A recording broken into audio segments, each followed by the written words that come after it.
बोलिए सतगुरु महाराज की जय, सच्चे दरबार की जय. Thank you everyone for joining us for today's spiritual discourse. Today meditation has become a hot topic. There's a lot of research being done and found that the benefits of meditation are endless. Anything from calming the mind to changing the cellular structure in the brain. But for an average person, where do you begin? Because if you search on Google the different types of meditation technique, the list of meditation techniques is endless. For example, if the object of focus is a particular object or a picture, it's called visualization meditation. If the focus is the breath while doing some movement, while taking a walk, or while doing a yoga practice, it's called movement meditation. If the focus is a mantra or an affirmation, something you repeat to yourself throughout your practice, it's called mantra meditation. If the focus is particular sounds, it's called sound meditation. If the focus is bringing the mind to the present moment, it's called mindfulness meditation. And the list goes on. But the key word here is focus, where one brings their entire attention, their focus on a particular object. This practice, according to the Ashtanga Yoga that is outlined by Patanjali, is called Dharana. Dharana means to hold, to carry. When we bring our focus to a particular object, and this object can be something that's dense, like a physical object in front of you, or a picture, or a candle. Or if you want to go a little subtler, it could be focusing on your breath, on a particular chakra. Or want to go a little bit more subtler, focusing on the concept of joy or bliss, focusing on something that's vast, like the ocean or the sky. And to go to the most subtlest form, when the focus becomes witnessing your own thoughts or the experiences you've been through. All of these types of practices fall into the dharana category, which is loosely translated to concentration. As the object of focus can become subtle, but as long as the object of focus is something tangible, it falls into the dharana category. It is categorized as a concentration practice. When the object of focus becomes something that's intangible, when it becomes that Brahman or that higher self that exists within us, that supreme consciousness that exists within us, when our object of focus becomes this Brahman, it is then that we move to the seventh step in the Ashtanga Yoga, which is called Dhyan.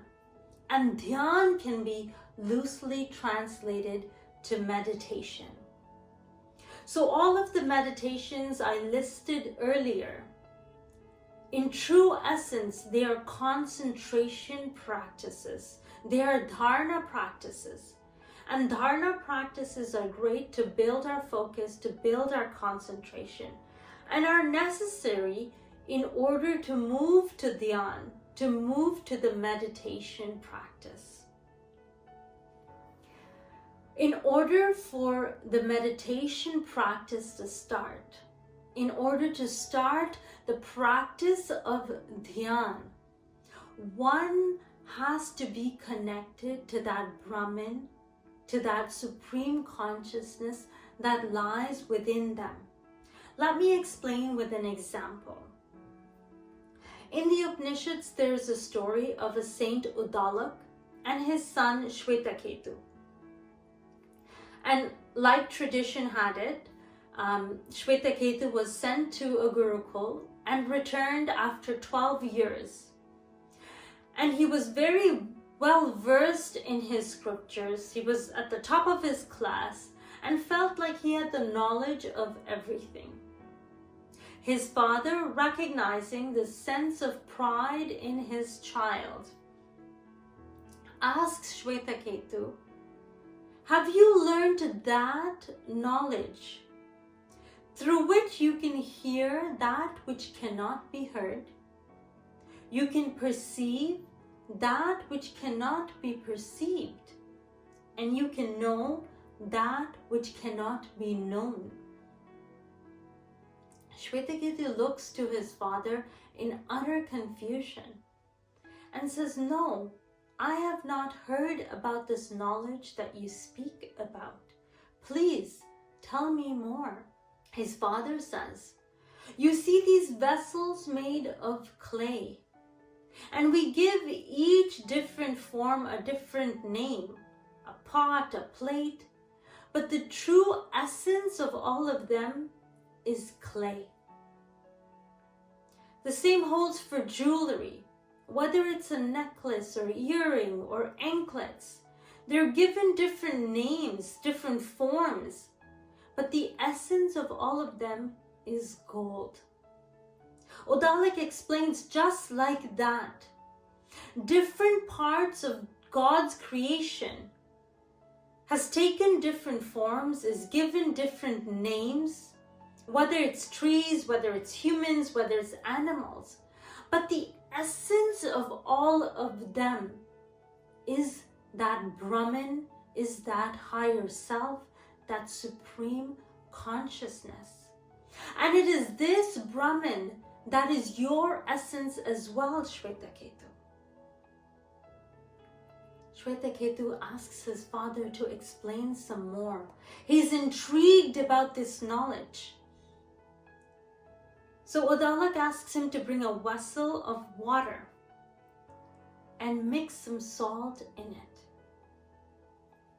Shvetaketu follows his father's command. Uddalak says, "Why don't you take a couple of sips of this water? Do you taste the salt?"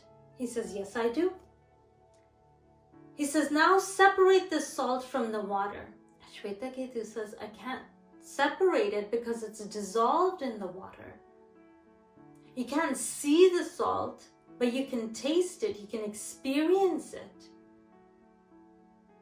His father says, "Okay, now empty half the vessel and drink water from the middle of the pot. Does it still taste like salt?" Shvetaketu says, "Yes." He says, "Now empty the vessel so there's only very little water left in it. So you taste the water that's at the bottom of the vessel. Does it still taste like salt?" Shvetaketu says, "Yes." His father explains, just like you cannot see this salt, but you can taste it and you can experience it.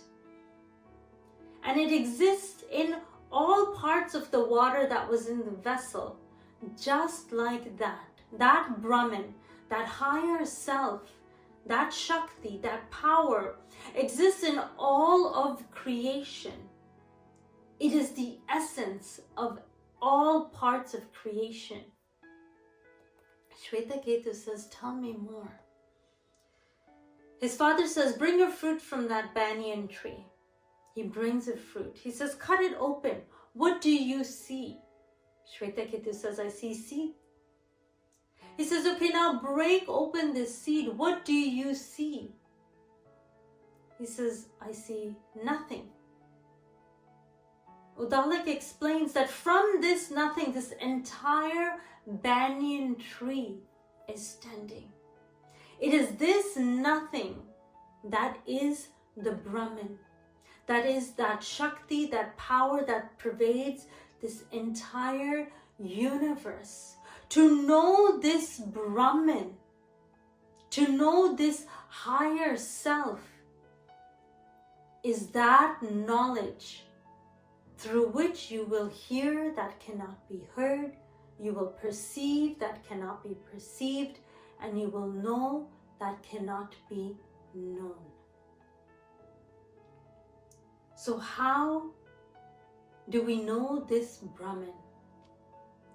Lord Krishna explains in the Bhagavad Gita, he says, Tattva vidhi pranipaten pariprashnen seveya updekshanti te jnanam jnaninas tattvadarshina.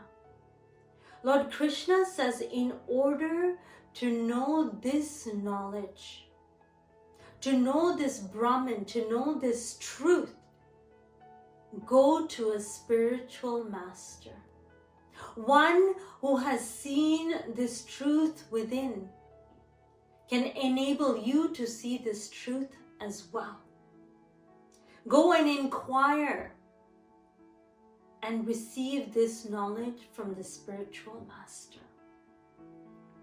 It is this knowledge that is given many different names, Brahm Gyan, Atam Gyan being the most common, meaning the knowledge of that Brahman, or the knowledge of our Atma, our soul, which is that part of us that is that Brahman itself. The body exists because the soul exists within it. When we leave this world, this body perishes, but that Brahman, that self, that Atma still exists. And to know this Atma is what we refer, that technique, that knowledge is referred to as Brahm Gyan or Atam Gyan. And this knowledge has been passed on from the beginning of time by gurus to their students and disciples. It is the same knowledge because the truth is eternal, never changes. So that technique has never changed. It is that same technique of Brahm Gyan, of Atam Gyan, that Lord Rama, Lord Krishna, Prophet Muhammad, Buddha, Jesus Christ, Swami Ramakrishna Paramahansa, all of the gurus passed on to their disciples. And it is the same knowledge that Sri Ashutosh Maharaj is passing on to his disciples. This knowledge is a practical experience. When one receives Brahm Gyan, their third eye is awakened and they see and experience the inner light of their soul.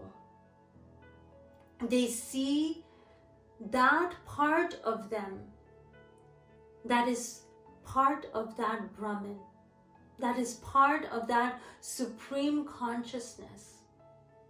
They connect to that part of themselves that is eternal.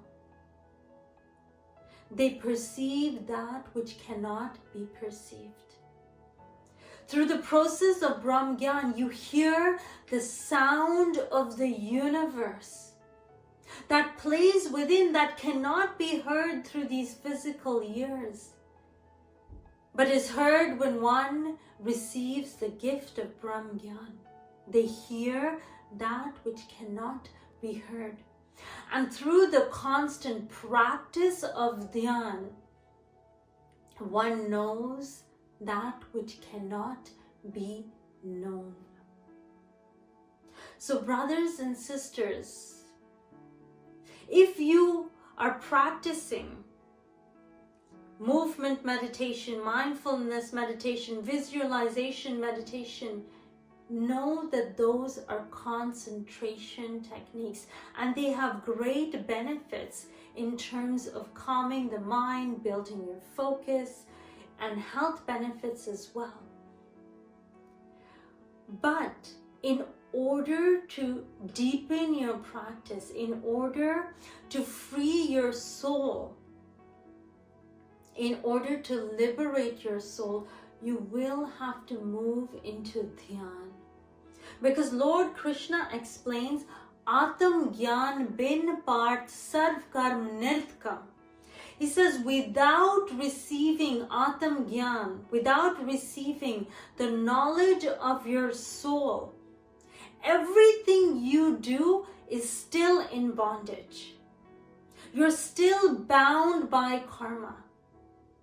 But when one receives Brahm Gyan, receives that gift, that awakening, and then carries out their duties, they burn their seeds of action in the fire of Atam Gyan, in the fire of Brahm Gyan, so that these seeds do not be accounted in their account of karma. These seeds of action are settled right away.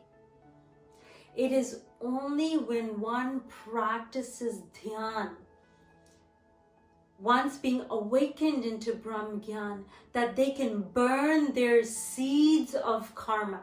They can burn their seeds of actions. Those samskars that we carry from lifetime to lifetime are burned through this practice, through the practice of dhyan. It is then that we are on the path of liberation. It is then that we free our soul from bondage so that we can merge back with that Brahman, with that higher consciousness. So brothers and sisters, I hope this clarifies the difference between concentration and meditation, the difference between dharana and dhyan. If you want to deepen your practice, if you want to start the practice of dhyan, then I invite you to Divine Light World to come and receive this gift of Brahm Gyan and experience for yourself that truth that lies within. Come and hear that which cannot be heard, perceive that which cannot be perceived, and know that which cannot be known. On that note, we conclude today's discourse. Thank you all for joining today. Till next time, stay safe. God bless.